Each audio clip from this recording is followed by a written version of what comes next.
Dear CPS students, so today we will study about class 9th maths chapter number first number system. तो basically ये video आपका introduction video रहेगा, introduction based रहेगा। इसमें हम number system के बारे में जानेंगे। आपने प्रीवियस क्लासेस में पहले ही सब्जेक्ट पढ़ रखा होगा। 6th में नंबर्स के बारे में है, 6th क्लास में नंबर्स के बारे में दे रखा है, 7th में 8th में नंबर्स के बारे में दे रखा है। तो ना नंबर सिस्टम से हम भली भांति परिचित हैं, बट अपार्ट फ्रॉम देम हम क्या है कि हमें नंबर सिस्टम को एक इस क्लास में फिर से दे रखा है। नंबर सिस्टम को एक व्यापक तरीके से है ना, थोड़ा इसको स्प्रेड करके दे रखा है, हमें इसको अच्छे से समझने की जरूरत पड़ेगी। तो इसके लिए मैंने एक चार्ट बना रखा है। इस चार्ट के बिहाफ पर हम देखेंगे कि नंबर्स कितने टाइप्स के होते हैं और उन नंबर्स को हम कैसे ध्यान में रख सकते हैं या फिर उनके बारे में कैसे अच्छे से स्टडी कर सकते हैं। तो इस चार्ट को अगर आप एक बार समझ लेंगे तो फिर आप नंबर्स के बारे में भूलेंगे नहीं। तो ये जो डेफिनेशन होती है, रट्टा रट्टी मारना, डेफिनेशन एक अलग चीज हो जाती है, पर जब हम हमारी आंखों के सामने देखेंगे कि हाँ ये नंबर्स होते हैं, ये ऐसे ऐसे डिवाइड होते हैं, ये वाले नंबर्स ये होते हैं, वो ज्यादा बेटर होगा हमारे लिए। तो हम स्टार्ट करते हैं हमारे चैप्टर में नंबर सिस्टम के बारे में। तो नंबर सिस्टम में सबसे पहले मैंने ऊपर रखा है रियल नंबर को। ठीक है, किसको रखा है मैंने? रियल नंबर को। रियल नंबर क्या? जो कि एग्जिस्ट कर रहे हैं, है ना, इस वर्ल्ड में, या आपने आपके बचपन से या किसी ने भी किसी के बचपन से लगाकर उसकी फुल ऑफ लाइफ में जितने भी नंबर्स पढ़े हैं वो सारे क्या कहलाते हैं? Real number.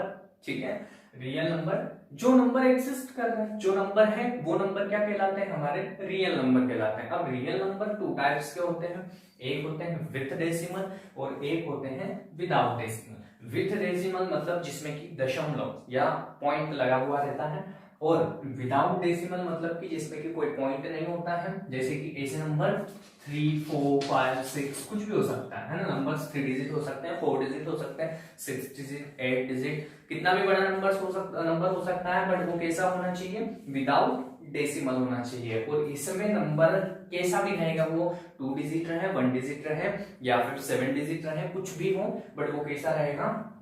डेसिमल के अंदर है। तो सबसे पहले हम बात करते हैं हमारे विदाउट डेसिमल की, है ना। तो विदाउट डेसिमल में जरूर आपने ये नंबर्स पढ़े होंगे आज तक आपकी लाइफ में, इसके अलावा आपने कोई नंबर नहीं पढ़ा होगा, है ना। पीरियड लगा रखा है up to infinite, plus infinite और अप टू माइनस इनफाइनाइट। ठीक है, तो 0, 1, 2, 3 डैश डैश डैश मतलब कि ये चलते जाएंगे आगे, और इधर नेगेटिव में जाते जाएंगे आगे, और माइनस इनफाइनाइट तक है। तो आपने आज तक जो भी विदाउट डेसिमल, डेसिमल तो ये नंबर होंगे, बट विदाउट डेसिमल में जो आपने नंबर अभी तक पढ़े हैं वो सिर्फ यही होंगे, इसके अलावा कुछ नहीं होंगे। और इन नंबर्स को हम बोलते हैं इंटीजर्स। ये नंबर हमारे क्या कहलाते हैं बेटा? इंटीजर्स। इन सारे नंबर्स को हम बोलते हैं इंटीजर्स। अब देखो, ये हो गए हमारे पॉजिटिव इंटीजर्स, यहां से लगाकर इधर इधर वाले हो गए पॉजिटिव इंटीजर्स, यहां से लगाकर यहां तक के हो जाएंगे नेगेटिव इंटीजर्स, और ये जो 0 होता है इसको बोलते हैं, हमें पर्टिकुलर नाम है इसका, जीरो इंटीजर। ठीक है, ये बात समझ में आई। ये सारे नंबर्स क्या कहलाते हैं? हमारे इंटीजर्स कहलाते हैं, जो कि विदाउट डेसिमल होते हैं। अब देखिएगा, यहां से बात करें हम इधर वाले, ठीक है, ये 1 से लगाकर इधर वाले की बात कर रहे हैं, ये होते हैं हमारे नेचुरल नंबर। नेचुरल नंबर, ठीक है, इनको एक और नाम भी दिया गया है और इनको बोलते हैं काउंटिंग नंबर। इनको क्या भी बोला जाता है? काउंटिंग नंबर भी बोला जाता है। ऐसा क्यों है? तो देखो, हम ये नेचर से मिले हैं हमें। जब भी हमें किसी भी चीज की ना काउंटिंग करनी होती है तो हम कहां से स्टार्ट करते हैं? 1, 2, 3। कभी 0 से स्टार्ट करते हैं क्या? नहीं करते हैं। या फिर उधर माइनस से करते हैं क्या? नहीं करते हैं। हम काउंटिंग कहां से शुरू करते हैं? 1 से करते हैं। तो 1 से लगाकर जो भी आगे तक के नंबर हैं वो नेचुरल नंबर कहलाते हैं। ठीक है, और उनको काउंटिंग नंबर भी बोला जाता है। बट काउंटिंग में भी तो हमें 0 की जरूरत पड़ती है। तो 9 के आगे, जैसे ही डिजिट 9 के आगे जाते हैं तो 10 आता है, और 10 में क्या होता है? 1 के बाद 0 आता है। तो यहाँ पर फिर हमें इस 0 की रिक्वायर्ड लग रही है, तो इस 0 से लगाकर, अब देखिएगा, 0 से लगाकर पूरे नंबर्स को हम बोलते हैं होल नंबर। क्या बोलते हैं? देखो 1 से इधर इधर के नंबर को बोलते हैं हम नेचुरल नंबर, और अगर उसके अंदर हम 0 को भी ऐड कर लें तो हमारे नंबर क्या हो जाते हैं, होल नंबर, हमारा पूर्ण हो गया नंबर, है ना। नंबर को हम कहीं तक भी ले जा सकते हैं। तो ये हो गया हमारा होल नंबर का कॉन्सेप्ट। अब देखो ये तो पॉजिटिव इंटीजर्स थे, है ना, ये पॉजिटिव इंटीजर हैं, और ये हैं हमारे नेगेटिव इंटीजर्स, ठीक है, नेगेटिव इंटीजर्स। ये चीज समझ में आई आपको कि नेचुरल नंबर क्या है ना। काउंटिंग नंबर को नेचुरल नंबर कहते हैं। होल नंबर क्या है ना। 0 जब नेचुरल नंबर के अंदर ऐड हो जाता है, डब कर देते हैं उसको भी, तो क्या हो जाता है, हमारा होल नंबर बन जाता है।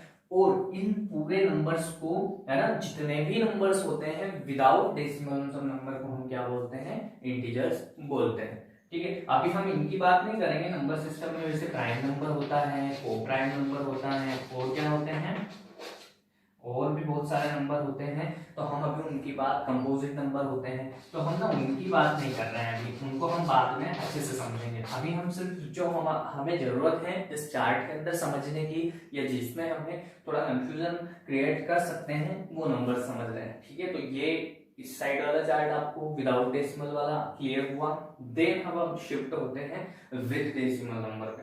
तो देखो ये जो नंबर होता है, आपने कभी ऐसा डिवाइड किया होगा कि जब हम डिवाइड करते हैं तो फर्स्ट टर्म तो हमारी क्लियरली कट हो जाती है, बट पॉइंट के बाद सेकंड से पूरा डिवीजन हमारा खत्म हो जाता है। तो इसको बोलते हैं टर्मिनेट। ये टर्मिनेट हो गया।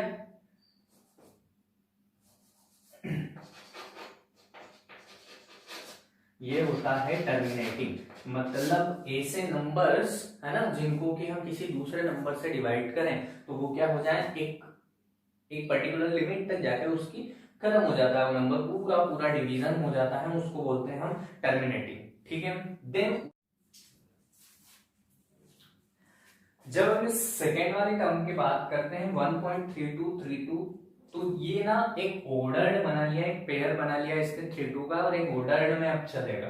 तो ये क्या है, नॉन टर्मिनेटिंग,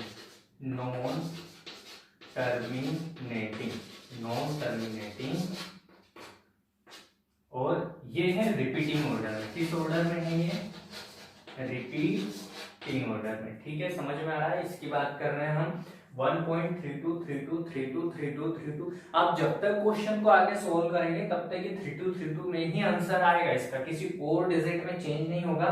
तो इसने क्या है, ऑर्डर्ड को, है ना, मतलब एक ऑर्डर्ड इसने ले लिया है और उसी ऑर्डर्ड के हिसाब से ये आगे चल गया। ये क्या था, 3 पर जाकर फिनिश हो गया था वो डिवीजन हमारा, 0 उसमें हमारा रिमाइंडर आ गया था। तो ये टर्मिनेटिंग है, ये नॉन टर्मिनेटिंग है, आगे चलता जाएगा, बट किस टाइप का है, रिपीटिंग को एक और वर्ड होता है रिकरिंग भी आता है कभी कभी, तो आप ये भी ध्यान में रखिएगा, रिकरिंग। ठीक है, तो ये हो गया हमारा इसके बारे में बात। जब हम इसकी बात करें तो इसमें पहली चीज की डेश है, तो ये नॉन टर्मिनेटिंग है ना, ये चलता ही जाएगा, नॉन टर्मिनेटिंग। ये भी क्या है हमारा, नॉन टर्मिनेटिंग है, बट इसमें ना रिपीटेड ऑर्डर में नहीं रहेगा, 3 4 5 8 5 4 1 2 3 4 8 9, मतलब 0 ना, कभी भी कोई भी डिजिट ऐसा नहीं कि ऑर्डर इसने अप्लाई कर लिया या फिर उसी ऑर्डर में चल रहा है, ये ना रिपीटिंग भी नहीं है, तो इसको बोलते हैं नॉन रिपीटिंग। ये नॉन टर्मिनेटिंग और नॉन रिपीटिंग है। ठीक है, आई बात समझ में। पहले इसकी बात करिए, टर्मिनेट हो गया, टर्मिनेटिंग है ना, ये नॉन टर्मिनेटिंग है बट रिपीटिंग ऑर्डर में है, और ये नॉन टर्मिनेटिंग और नॉन रिपीटिंग है। अब जो ये दोनों होते हैं, है ना, जो ये दोनों होते हैं टर्मिनेटिंग, नॉन टर्मिनेटिंग और रिपीटिंग, इनको बोलते हैं हम रेशनल नंबर, इनको बोलते हैं रेशनल नंबर। और ये जो नॉन टर्मिनेटिंग, नॉन रिपीटिंग होता है, इसको हम बोलते हैं इर्रेशनल नंबर, इर्रेशनल नंबर। आ गई आपको बात समझ में कि रेशनल नंबर क्या होता है, इरेशनल नंबर क्या होता है। और एक और बात, इरेशनल नंबर के अंदर ऐसे नंबर्स आते हैं जो कि परफेक्ट स्क्वायर नहीं होते हैं, है ना, ऐसे नंबर्स आते हैं जो कि परफेक्ट स्क्वायर नहीं होते हैं। एक ये पाई भी आता है और भी चीजें आती है एक्सेट्रा, बट हम उनकी बारे में बाद में बात करेंगे। अब इरेशनल नंबर समझ गए, 2 परफेक्ट स्क्वायर है नहीं। अगर हम √4 की बात करें तो ये तो परफेक्ट स्क्वायर है, क्या हो जाएगा, बाहर आके 2 हो जाएगा, तो ये इसके अंदर नहीं आएगा इरेशनल के अंदर। ठीक है, इरेशनल के अंदर वही डिजिट्स आएंगे या वही नंबर आएंगे जो कि क्या होते हैं हमारे, वो नंबर जो कि परफेक्ट स्क्वायर नहीं बनाते हैं। ठीक है, तो ये यहाँ पर हमारा वीडियो लेसन समाप्त हुआ। अब मैं आपको एक होमवर्क दे देता हूं, एक्सरसाइज 1.1 में फिल इन द ब्लैंक्स या फिर कुछ थ्योरी है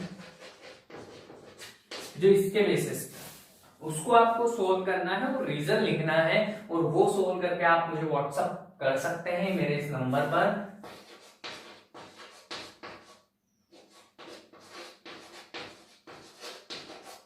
ठीक है, जो भी स्टूडेंट्स, पहले 3 स्टूडेंट्स जो इस एक्सरसाइज में जो थ्योरेटिकल पोर्शन है उसको सोल्व करके उसके आंसर मुझे पहुंचाएंगे, या कमेंट बॉक्स में भी आप लिख सकते हैं, ऐसा कुछ नहीं कि व्हाट्सएप पर ही करें, उसका आंसर आप कमेंट बॉक्स में लिखकर जो मुझे इसके सबसे पहले 3 बच्चे रहेंगे उनका नेक्स्ट वीडियो में, 9th क्लास के नेक्स्ट वीडियो में इनका नेम अनाउंस किया जाएगा। सो सीपीएस स्टूडेंट्स रेडी हो जाओ इसके लिए। All the best.